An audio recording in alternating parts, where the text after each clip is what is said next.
It's become hard to say anything, especially on social media, that won't upset someone somewhere rather a lot. There's a myriad of things people get deeply offended by. There are perceived slights around economics, nationality, social groups, sexual tastes, and commitments of every kind. This is the result of something extremely positive: democracy. Democracy makes us, and this is a lovely word, gloriously disputatious. We're no longer serf-like, submissive people who just bow to authority. We're brought up to speak up for ourselves and respect our rights.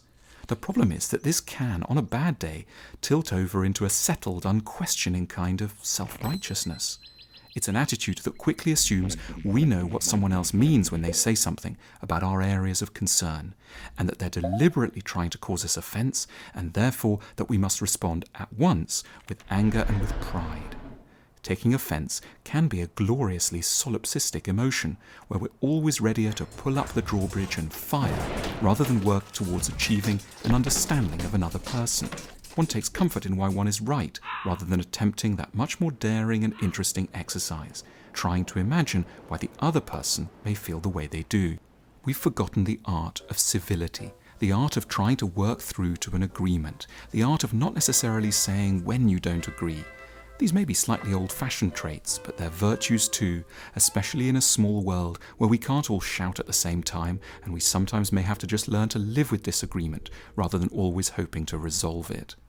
Furthermore, we should bear in mind that almost all offence is caused inadvertently, but the person who takes offence readily treats everything as deliberate. It's a fatal misunderstanding of others' intentions. Then there's the issue of perspective.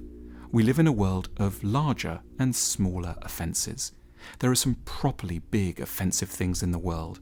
The things really to be offended by are that Africa is in chaos, that certain countries have a proclivity for bombing as a solution, that it's so hard to make a living, especially doing something that's tolerable.